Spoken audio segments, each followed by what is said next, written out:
video is all about how to switch from a vegetarian diet to a vegan diet. I'm going to give you lots of tips and step-by-step things that will be helpful to you and kind of ignite your flame. So if you enjoy this video and you get some value out of it, please like this video and subscribe to my channel. Let's get into it. I love to talk to vegetarians who are thinking about going vegan because I really feel like it's an attainable transition that you can make. The reasons that you went vegetarian in the first place, whether they were health related or ethical or for the animals or the environment, those are the same reasons that are gonna just drive you to the next step and going vegan or going completely plant-based. My question to you is, what was the reason you went vegetarian in the first place? Was it for the animals, for the environment? Was it a health issue? In the past, you may have felt like veganism is way too extreme, and now you're kind of thinking, you know what? I see that there are all these atrocities committed against all the factory farm animals in the dairy industry, just like they are in the meat industry, and I don't want to stand for that. Maybe you found out some new information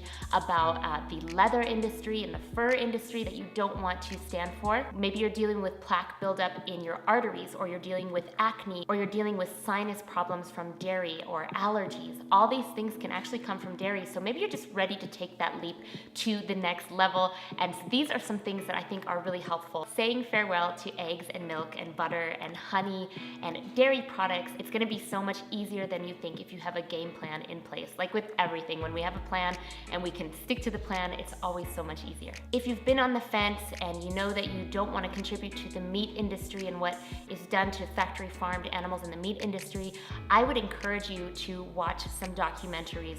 Earthlings is always an amazing one, so difficult to watch, but so profound, and shows you some things that are going on in the dairy industry as well that you may want to be like, okay, that's it, I'm drawing a line in the sand and I'm not gonna contribute to that again. Or maybe it's opening your eyes to the leather and fur industry and realizing that your clothing and what we put on our bodies and what we have in our homes also contributes to cruelty towards animals. A great documentary that I would highly recommend is What the Health.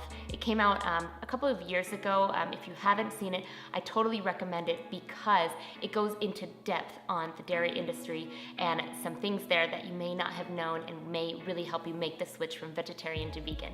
So find your why. Ask yourself why you want to do this, and that is the thing that you can always pull back to or reach in the back of your mind when you're looking at a stack of cheese and you're like, I think I want to eat that. You can have that why in place. The next thing that I want to bring up is that you can control how fast or how slow you want to make your transition. Looking back on when you became vegetarian is a great guide to help you know your pitfalls and your triggers for when you're now making this new switch to being a vegan. Now, this may not be the case for everybody, but I think overall it's safe to say it's pretty easy to remove butter from your diet. There's so many plant-based margarines on the market now, and while I caution against using a ton of plant-based margarine just because it's full of a lot of oil, I think that using it sparingly is totally fine.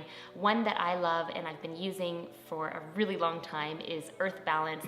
There's lots of different kinds of Earth Balance in their lineup of products, and so you can choose which one you like. I think it's great to sample some out.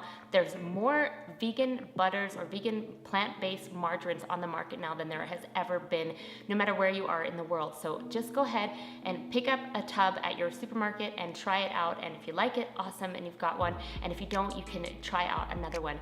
But these plant-based margarines are really great. You can use them in any kind of savory meal with pastas or any kind of recipe that calls for butter. You can sub out this plant-based margarine. And then as far as baking goes, whenever it calls for butter, I use Earth Balance in a 1-to-1 ratio to substitute to make things vegan, as opposed to using animal butter whenever I'm baking. So like I said, Earth Balance is my favorite brand. However, there are so many out there. Just give it a shot and see which one works for you. Removing eggs seemed really daunting to me when I first went vegan. I just thought, how are you supposed to bake anything without eggs? Or what if I want scrambled eggs? But there are substitutions for that as well. If you do want some scrambled eggs, a great tofu scramble is a wonderful way to substitute for scrambled eggs. I'm gonna show you a recipe right here that I really enjoy, and I think that you will too. And in baking, I use a flax egg to replace a regular egg. I've not found a baking recipe that I've not been able to replace a regular egg with a flax egg and have it not taste great. So a flax egg really mimics like that gooey texture of a raw egg, and it's just ground up flaxseed and water, and it's such a wonderful replacement.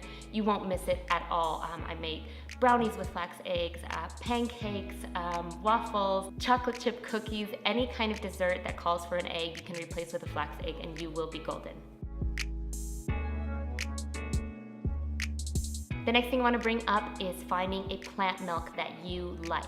This is really important because I think when you switch from vegetarian to vegan, you realize how often you're using milk in things. You use milk in your coffee if you drink coffee, oatmeal in your cereal, in your baking. So experimenting with different plant milks is going to help you find which milk you like for your certain things. For example, I like to have almond milk or soy milk, non-GMO organic soy, if I'm having coffee or a chai tea latte. Those are my favorites for that. If I'm making a savory cheese, I want to have an unsweetened almond milk for that. If I'm making oats, maybe a rice milk tastes nice or a hemp milk tastes nice. There's so many varieties out there. Coconut milk is delicious in curries. So many different plant milks, and you're going to want to utilize more than one kind at a time before you say, ugh, that's gross. Just try different ones for different occasions of what you're eating and drinking. Now, I'm not gonna lie, removing cheese is probably the hardest thing you are going to deal with, especially if cheese is a huge staple in your diet. There is not a lot of great vegan cheeses on the market. I'm gonna be completely honest. I'm always underwhelmed when I try one. There are a couple of higher end ones that are good, but for the most part, they don't taste good. So finding that why behind your switch from vegetarian to vegan is gonna come really in handy when you're dealing with cheese. The other thing that I wanna mention is that cheese is highly addictive. Bovine lactation fluids, where cheese comes from, are 100% addicting. Believe it or not, when samples of cow's milk have been analyzed, it's been found to contain traces of morphine. And cows actually produce this chemical along with codeine and other opiates in their livers, and it can end up in their milk. And these casomorphines are what bring us back to that cheese addiction time and time again. Watch that movie that I spoke about earlier, What the Health. It goes into depth about casomorphines and the addictive properties of them and how we are all just really, really addicted to cheese, and it's a hard thing to give up. But you can do it, and there's tons and tons of vegan sauces and creamy cheese-like things that you can make. But by all means, the beauty of switching from a vegetarian to a vegan diet in this day and age is that there's so much information out there. There's so many choices, so many food blogs that you can go and research and find different kind of cheesy sauces. Mine are not the end-all be-all, but I really enjoy them, and so I'm gonna share them with you. If you're looking for a mozzarella cheese replacement, this cheese works really well for pizzas. It works really well in quesadillas. Any kind of mozzarella type recipe that you're using, I would suggest to use this cheese. This queso dip is so good. I make this queso dip often, and I'm saying like once a week to have throughout the week or every couple of weeks. It goes so well with so many things. If you want to do nachos, this queso dip works really great with nachos, or even just a dollop with potatoes, or also on a salad. So the next thing on the docket is honey, and honey is really easy to replace. You can just replace it with maple syrup. I use maple syrup to make anything from a maple mustard dressing as opposed to a honey mustard dressing, or even in baking. I make a really delicious challah bread, and the thing that makes it sweet traditionally is honey, but in my recipe I use maple syrup, and you cannot tell the difference. And I touched on this before, but find recipes that you enjoy. The beauty of living in this day and age and switching to a vegan diet is that there are so many people jumping on the bandwagon, and it is such a wonderful thing to see so many people jumping on the bandwagon. There's so many recipes out there that you can try. If you want, go ahead and take a look at my ebook. I'll leave the link down below. I have a ton of recipes in there, and they're really good for people transitioning.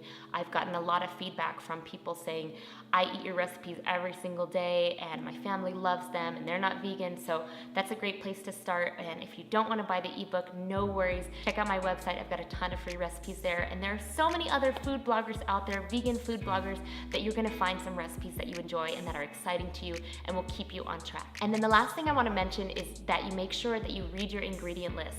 You may be having or consuming things that are actually animal-based products that you may not even know of. So I'm just gonna read my little list here that I have on my phone. Bone char is something that is used to turn sugar white, so be wary of that. Casein or caseinate is a milk protein, so that's not vegan.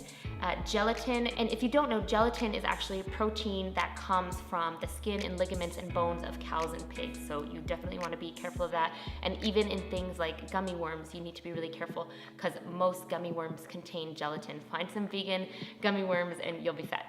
L-cysteine is an amino acid that is frequently derived from duck feathers and used in some breads and baked goods. Stearic acid is fat derived from cattle, sheep, and sometimes from euthanized cats and dogs. And then the last thing is whey. So if you're having a protein powder, a lot of them contain whey protein, which comes from milk. So just switch over to a vegan one. There's tons of vegan ones on the market if protein powder is something that you like to incorporate into your everyday diet. And if you decide to supplement with B12 or vitamin D, make sure that they're coming from vegan sources and not animal sources. I do want to touch on one thing regarding B12 and vitamin D. And it's that I feel like as a whole, our population is really scared of going vegan and being B12 deficient. Recently, I've heard of 3 cases. Some people I know, some in a podcast I was listening to, they went vegan, they were supplementing with B12 like crazy. They went to get their blood test done, and it turned out they had too much B12. So be aware that you really do not need so much B12. I take B12 once a week and that is it. So just know that as a vegan, you can get plenty of B12 by supplementing, but do not over supplement. And as far as vitamin D, get outside in the sunshine. It's a free supplement right there. And then you may be thinking, well, should I go to a doctor first? You can always go to a doctor. If you have any concerns, a blood test is a great way to kind of have a baseline marker. So this is where you're at today. I'm gonna go vegan for 3 months and I'm gonna do my blood again and I'm gonna see where I'm at. Most times you will find your health improving dramatically by switching to a vegan diet. And of course, if that's something you feel like you wanna track with your doctor, by all means, go for it. I hope these tips were helpful to you and that you successfully can switch from a vegetarian to a vegan diet. If you have any questions at all, please leave them down below and I will get back to you. Thanks for watching, bye-bye.